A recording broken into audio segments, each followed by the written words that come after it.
ఉన్న వాళ్ళకి 80 సీట్లు, అధికార పక్షంలో ఉన్నటువంటి వాళ్లకు 90 లేదా 90 స్థానాల పైన అన్నట్టుగానే ఈ పరిస్థితి ఉండబోతుంది. అక్కడ ప్రతిపక్షం అధికార పక్షం ఏవైనా కూడా సమానంగా ఉండేటువంటి పరిస్థితులతో పాటు ఇది కేవలం 3 లేదా 3 సంవత్సరాలకు పైబడ్డ కాలం మాత్రమే ఈ ప్రభుత్వ వ్యవస్థలు ఉండబోతున్నాయి. ఇది కూడా జరగబోతోంది. ఓకే, అంటే మామూలుగా 5 ఏళ్ళు కదా ఏ ప్రభుత్వం అయినా కూడా, మీరేంటి 3-3.5 ఏళ్ళు అంటున్నారు, ఎలా? అంటే రాబోయేటువంటి సంవత్సరాలకు సంబంధించినటువంటి గ్రహ గోచార పరిస్థితుల్ని ఒకవైపు తీసుకున్న దేశంలో జరిగేటువంటి మరికొన్ని మార్పులు చూస్తే 1 నేషన్ 1 ఎలక్షన్, ఎస్ ఎగ్జాక్ట్లీ అది కూడా అయి ఉండొచ్చు. 1 నేషన్ 1 ఎలక్షన్లో రాబోయే 2.5 సంవత్సరానికే మళ్ళీ ఎన్నికలు వచ్చేటువంటి అవకాశం కూడా తప్పకుండా ఉంటుంది. ప్రత్యేకించి జగన్మోహన్ రెడ్డి గారి యొక్క జాతకం, ఇందాక మనం చెప్పుకున్నటువంటి నారా చంద్రబాబు నాయుడు గారి యొక్క జాతకంలో ఖచ్చితంగా 3 ఏళ్లలో కొన్ని ఇలాంటి ఇబ్బందులు, ప్రత్యేకించి చంద్రబాబు నాయుడు గారి యొక్క జాతకంలో చాలా ఇబ్బందికరమైనటువంటి స్థితిగతులు, ఒకవేళ వారి నేతృత్వంలో ప్రభుత్వం ఏర్పడకపోయినా ఒక అస్థిరమైనటువంటి స్థితిగతి ఏర్పడడానికి కమింగ్ 3 yearsలో ఎవరి వల్ల ఇష్యూస్ జరగవచ్చు అంటారు? కూటమికి సంబంధించినటువంటి పరిస్థితుల్లో చంద్రబాబు నాయుడు గారి యొక్క జాతకంలో ఉన్నటువంటి ఆరోగ్యపరమైనటువంటి అంశాలు, ఇతరత్ర స్థితిగతుల వల్ల వాళ్ళు కనుక వాళ్ళ యొక్క పార్టీ కావచ్చు, వాళ్ళకు సంబంధించిన వ్యవస్థ కావచ్చు, వేరొక వ్యక్తిని అధ్యక్షుడిగా ప్రకటించటం వల్ల చంద్రబాబు నాయుడు గారు లేదా తెలుగుదేశం పార్టీ వాళ్ళే వాళ్ళు తీసుకున్నటువంటి నిర్ణయాన్ని మిగతా కూటమిలో ఉన్నటువంటి వ్యక్తులు హర్షించకపోవటం వల్ల వాళ్ళ మధ్య ఇబ్బంది ఏర్పడేటువంటి అవకాశం ఉంది. ప్రత్యేకించి బ్రహ్మంగారి కాలజ్ఞానంలో ఒక గొప్ప మాట ఉంటుంది, 2 అక్షరముల పేరున్నవాడు దేశాన్ని పెక్కేండ్లు పరిపాలించారు. పండిత్ జవహర్లాల్ నెహ్రూ గారు 2 అక్షరాలు. వారు 16 సంవత్సరాల పాటు నిర్విరామంగా వారు ప్రధానమంత్రిగా ఉన్నారు. నరేంద్రనాథ్ మోదీ, వారి వ్యవహారిక నామం మోదీ, వారు 3 పర్యాయాలు ముఖ్యమంత్రిగా గుజరాత్కు చేశారు. వరుసగా 2 పర్యాయాలు మళ్ళీ భారతదేశానికి ప్రధానమంత్రి చేశారు.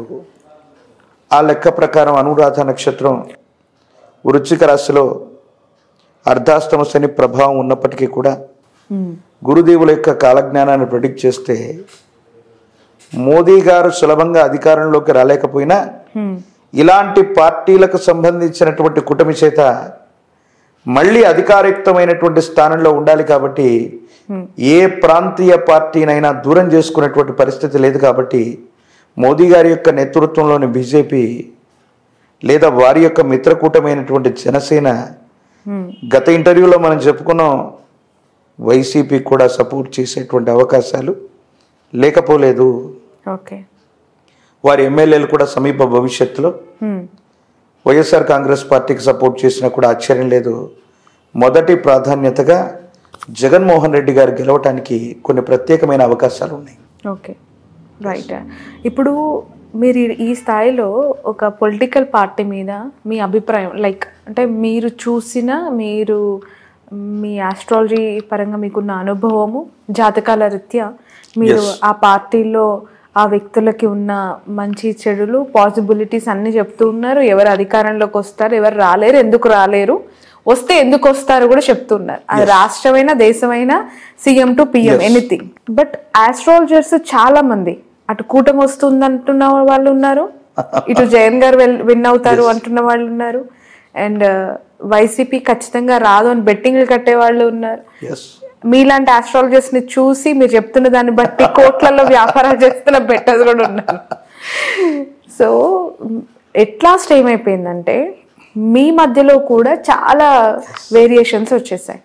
భయంకరమైన ట్రోలింగ్ కూడా మీ పైన జరుగుతుంది. విమర్శిస్తున్న వాళ్ళు చాలా తీవ్రంగా విమర్శిస్తూ ఉన్నారు. వ్యక్తిగతంగా విమర్శించడం కూడా జరుగుతుంది. వ్యక్తిగతంగా విమర్శిస్తుంది. దీన్ని ఎలా చూడాలంటారు?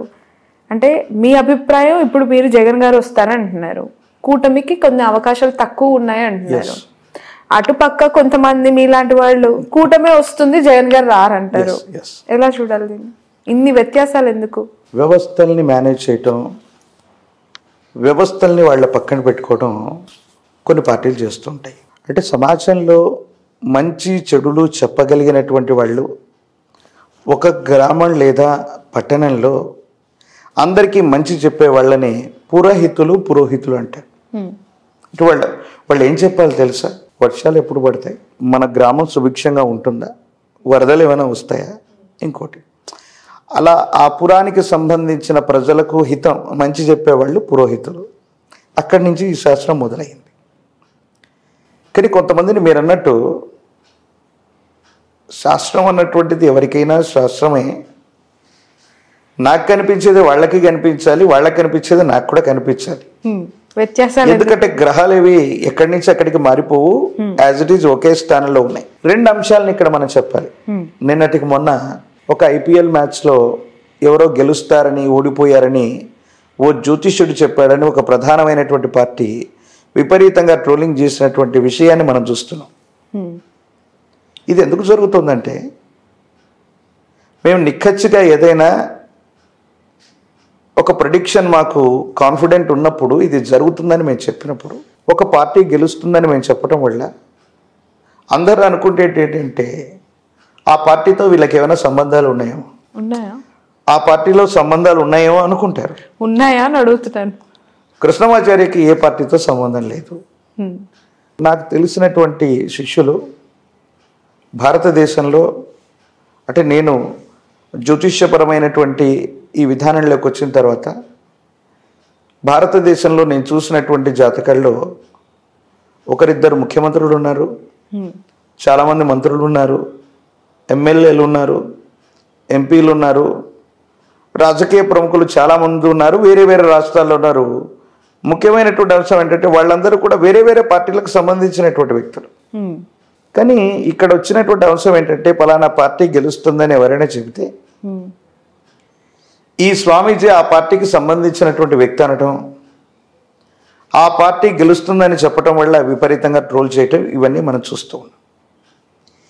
ఈ సందర్భంలోనే కొంతమంది వ్యక్తులు, కొంతమంది పార్టీలు కూడా ఒక ఫేమస్ ఆస్ట్రాలజర్ ఏదైనా చెబితే ఇది జరుగుతుంది అనేటువంటి నమ్మకం, విశ్వాసం ఉన్నప్పుడు జనాలు అవ్వచ్చు, ఓటర్లు అవ్వచ్చు, వేరొకరు అవ్వచ్చు, ప్రభావితం అవుతారేమోనన్నటువంటి ప్రజల యొక్క నమ్మకాన్ని ఆసరాగా తీసుకుని కొన్ని మీడియా సంస్థలు అవ్వచ్చు, పార్టీలు అవ్వచ్చు, వాళ్ళకి అనుగుణంగా చెప్పించుకునేటువంటి ప్రయత్నాలు కూడా జరుగుతున్నాయి. ఇలాంటివి మా దృష్టికి వచ్చాయి. ఎందుకంటే ఇప్పుడు ఎవరు జ్యోతిష్యులు అంటే ముఖపరిచయం లేనటువంటి వ్యక్తులు కూడా చాలామంది పర్టికులర్గా వచ్చి వాళ్ళకి ఇచ్చినటువంటి పేపర్ని పట్టుకొని వ్యంగ్యమైనటువంటి వ్యాఖ్యలు చేస్తున్నటువంటి వాటిని మేము చూస్తున్నాం. రాహు 10వ స్థానంలో ఉన్నాడు, రాహు 100వ స్థానంలో ఉన్నాడు, కాబట్టి జగన్మోహన్ రెడ్డికి ఈసారి అవకాశం లేదు. మరొక సందర్భంలో ఫలానా జాతకుడికి అసలు ముఖ్యమంత్రి అయ్యే యోగమే లేదన్నారు. మరి జగన్మోహన్ రెడ్డి గారు ఎలాగ ముఖ్యమంత్రి అయ్యారు? ఇలాంటి సందర్భాన్ని నేను కూడా ఎదుర్కొన్నాను. మొన్న తెలంగాణకు సంబంధించినటువంటి పరిస్థితుల్లో కాంగ్రెస్ పార్టీ అంతరించిపోయిందని మనం అనుకోవచ్చు, కానీ రేవంత్ రెడ్డి గారి యొక్క జాతకంలో ఇప్పుడు ఆపరేషన్ లేకుండానే మోకాళ్లకు ప్లాస్మా ట్రీట్మెంట్, మీ ఆర్థోపెటిక్ సమస్యలన్నిటికీ రోబోటిక్ టెక్నాలజీ ద్వారా తక్కువ ఖర్చుతో శాశ్వత పరిష్కారం, ఫ్రీ కన్సల్టేషన్, ప్రతి ట్రీట్మెంట్ పై 20% డిస్కౌంట్. ఈ ఆఫర్ కొద్ది రోజులు మాత్రమే, త్వరపడండి. V9 hospitals 9281465842.